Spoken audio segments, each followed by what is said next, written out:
Place. The Alan Cox Show. On 100.7 WMMS.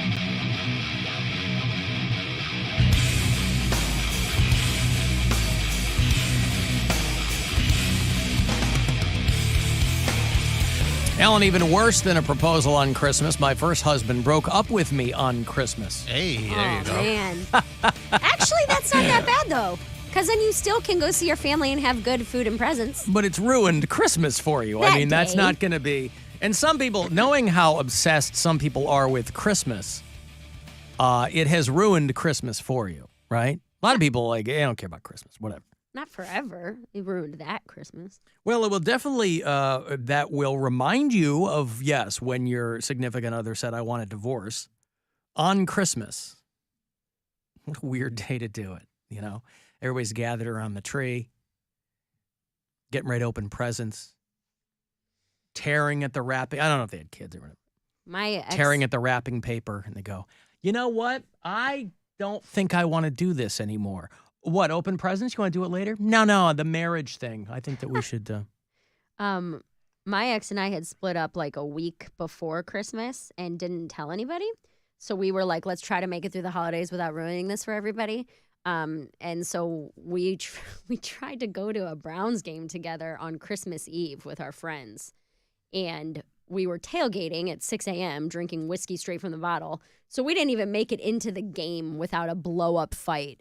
And then all of our friends were like, what's happening? Yeah, we're not together anymore. We were trying to keep it together for you guys. And That's they're so like, fun. And they were like, we don't care. But so that Christmas Eve, I tried to walk home from the Brown Stadium to Maple Heights. And my friend came and picked me up and dropped me off at my aunt's house. She has like this huge Christmas Eve party every year. So I showed up annihilated at my aunt's house alone, just crying to everybody about how we broke up. Mascara running down. I was so drunk. I fell into the coffee table and knocked over all the snacks. I smacked my head on the wall. It was a mess. So then now that I'm saying all that out loud, I'm rethinking, yeah, maybe it's not a good thing to get broken up with on a holiday. I was going to say, I'm thinking in my head as you're telling the story, she's going to come to this conclusion herself. Holidays aren't the best. Maybe not. Well, it's... Oh, Mary's here. She looks good. How's she doing? Oh, it's... Well, this past Christmas Eve was the first time, well, around Christmas, that Brian met that same side of the family. Mm-hmm. And that story came up where they're like, remember in 2016 when you were so drunk and you tried to walk home from the Browns Stadium and you showed up here? I was like, all right, guys, how about we don't tell that story this I like how year? the Santora family all has fun Mary stories to tell. Oh, yeah. They do the voice. Yeah. Remember you came in all, yes, I can't. I'm going to walk. You said, I don't know the Browns Stadium. This is not a win or loss situation. I'm the winner. And then you smacked your whole head into the wall. Your whole head. Yep. Some people will take a half header into some living room furniture. Not you. Your whole head. Do something, do it all the way. That's right. 110%. So Cavaliers, go ahead. I was going to say, so then breakups and proposals, whether you're starting a chapter or ending a chapter, it should happen on a random day, not a holiday. Is that the conclusion? But is there such a thing as a random day? Yeah, like today. Well, today's Groundhog's Day. Tomorrow. It's February 3rd. February 3rd day. A day that's polar not... blast.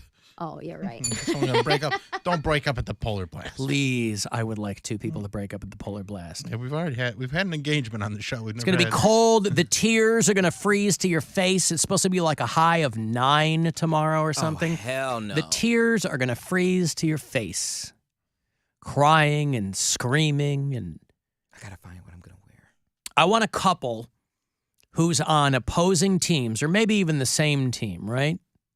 I'm sure we have two people who are together who are on at least one or two of our teams. They're at the top of the mountain. And as she goes down, he goes, I want a divorce. As she's going down the hill, or vice versa. He's going down the hill, and as he pushes off, she goes, I want a divorce. So by the time, and he barely knows what's going on, right? You're headed, did I just hear what I thought I heard? You're headed down the mountain, and when you get to the bottom, you don't care if you've won, because ultimately, Bill, you've lost. Oh. That's depending on the situation. That's what that I might want. Be a win. That's what I want. Because what's the story under normal circumstances? What's the story we're going to have on Monday from the Polar Blast? Hey, fill in the blank. One. Mm-hmm. That's going to be the story. Poundcake got lifted up and his butt touched. That kind of stuff. Yeah, you did get your butt touched that one year, didn't you? Why do I end up getting molested every year? Because you have that energy. They do. You have a molestation vibe to you, and some people really zero in on it, and you know. Someone told me there was a guy at work, and he was just joking, but he was like, "You look like the type of guy that can keep a secret." I'm like, I don't like that. You've publicly said you're the kind of guy that can keep a secret. What's all this? What's all this uncertainty as to why people treat you that way? I don't know. You don't come at me, I'll keep your secrets. That's why all these but the thing quote unquote straight dudes are in your DMs. But that's the thing, though. It'd be one thing if it was just between us, like as a secret, but it's not a secret. They are openly like, you know, thumb in where the sun don't shine. There was a guy making me do the splits in a picture. I'm like, dude, I'm not looking to have a moose knuckle. Can you please put me down? He's like, nope, gotta get this. They're treating you like their little rag doll. I was like, it's no fun. I don't like that. It's assault. He's like, you don't look like the type of guy that tells. I'm like, wow. Sucking it dry. It's been a minute. Well, then maybe it will be a welcome diversion at the Polar Blast. Now, I don't want anybody touching Poundcake. You don't want to be touched, right? You keep your thumbs to yourselves tomorrow night. Although I was feeling myself up last night after I got home. My thighs are like so hard. Like it's not fully there yet, but I can feel where the muscle is now. And I'm like, oh my gosh, like it's swole. Like it's hard. I can press down. I'm like, it's not just flab there anymore. So if that's my thighs, if it keeps going up higher, pretty soon it's just going to make my butt lift up. So then I'm like, then it's going to make, it's going to make it look so perky. I'm going to squeeze into these jeans. I'm going to have to do the whole girl thing where I lay down on the bed. Hey! Just like, you know what I'm talking about? Lay down on the bed and then have to button my pants because, Kick your legs to and fro to get into your little jeans, that kind of thing. Ooh, it feels so good. Hey, Drunk Sue. Hey, what's up, baby? What's going on, Sue? How are you? Some people were asking me, some people had texted over the past week or so, hey, is Drunk Sue okay? We haven't heard from her in a while. And there you are. Yeah, I called you right after the hospital. Yeah. How are you? Pretty crappy then. How are you now? I'm good. Day 49, not drinking, dude. Congratulations. Wow. I feel a little silly calling you Drunk Sue, but that's how the audience knows you. I feel a little silly. In her defense, she just called up and said Sue. Okay, well, I can just call you Sue. Nah, we'll stick with the Drunk Sue. Why not? Yeah, because again, she might, she might come full circle. Who knows? But we want you to stay healthy, of course. Of course. I mean, I'll probably tip a couple, come Super Bowl, but okay. That's all right. So how? Hey, I wanted to tell you about dates. You guys were talking about dates. Yeah. For getting married and whatever. I got married on February 11th, and we split up. And just to my chagrin, I got the divorce papers in the mail on the same day, 12 years later. Oh boy, the same day. 13. Yeah. All right. February 11th. Gotcha. Got married and lost 155 pounds in one day. Yeah. You got a birthday coming up too, right? Yeah, coming up there next month, 18th. All right. Well, we're going to kick it off with St. Patrick's Day. Right. Oh, we got big St. Patty's Day plans. We'll tell you about that very soon. Good. All right. Good. Good. I wanted to call and check in and say, hey. See if he's okay. All right. Thank you, Sue. You're welcome, honey. All right. Sue.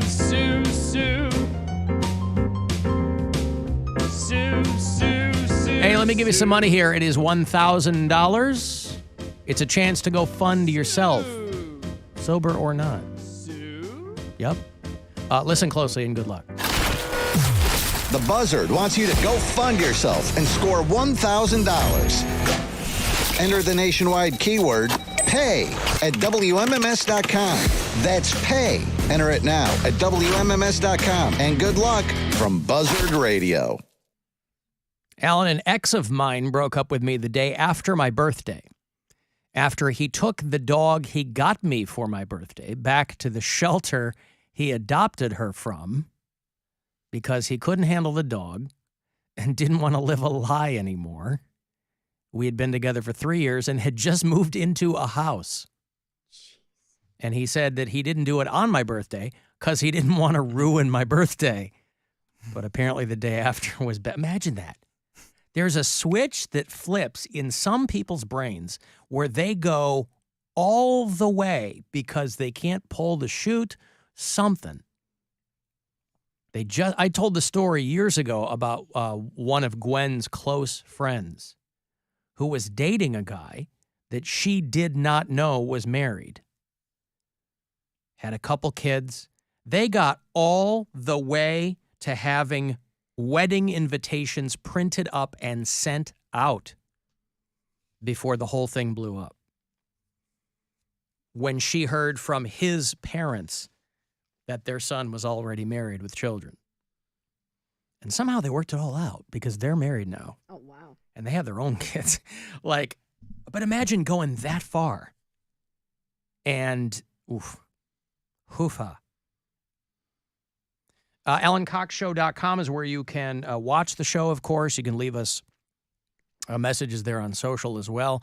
If you listen on the iHeartRadio app, you can hit us up, little talkback messages. Yo, what up, gang? I'm chiming in on the subtitle conversation on the podcast, talking about subtitles on TV. What cracks me up is I'll watch something with subtitles, and they'll quote the song lyrics of whatever song is playing, and let it be a rap song with the N-word just blasted off. They are spelling out every word of these song lyrics, and it's like, this is not appropriate for television. All right, bye. I haven't seen that. You think they do it with the ER or the A in the song lyrics? Depends. They should put fella in there. Pure BS. Why not? Where can YouTube. people see Pure BS? On Is my that YouTube- available? It's available to stream for free. How much? I was going to say, how much does that cost? It's just free. to watch? It's free to Wow. watch on my YouTube channel. Wow. Around 23,000 streams. Let's keep it going. Wow. So many streams. It's impressive. Listen. I want to do this appropriately here because there's someone who has passed away that I think is near and dear to a lot of people's hearts, myself included. A guy who is named Bob Bourne. You might not know the name. Bob Bourne has died at the age of 98. He is the inventor of Peeps. Oh. Good riddance. This son of a bitch. You heartless son of a bitch. I'm sorry.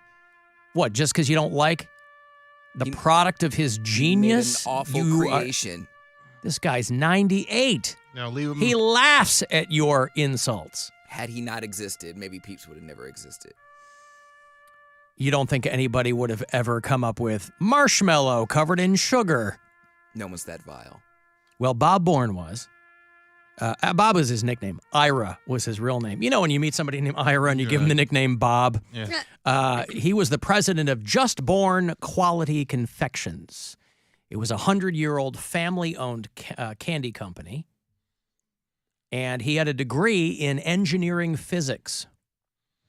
And he joined the Navy. He went to MIT for graduate degrees. And he was interested in his family's candy business. He thought that the whole, the engineering end of it was very interesting. Now, are they going to leave him out for a week and then bury him? That's just what Alan does. Yes. They're going to let him get stale. That's when they're the most delicious. They I think there's a lot of people that like them stale. The company was primarily focused on jelly beans, and he said, hey, how about we do something with marshmallow, right? That's what this guy says. And then he helped them mechanize the process to mass produce Peeps. He expedited the process, Originally took like over a day to make one thing of Peeps. And this guy, engineering degrees in tow, said, hey, man, let's build a machine. We can mass produce these. And he started cranking them out in like 6 or 7 minutes.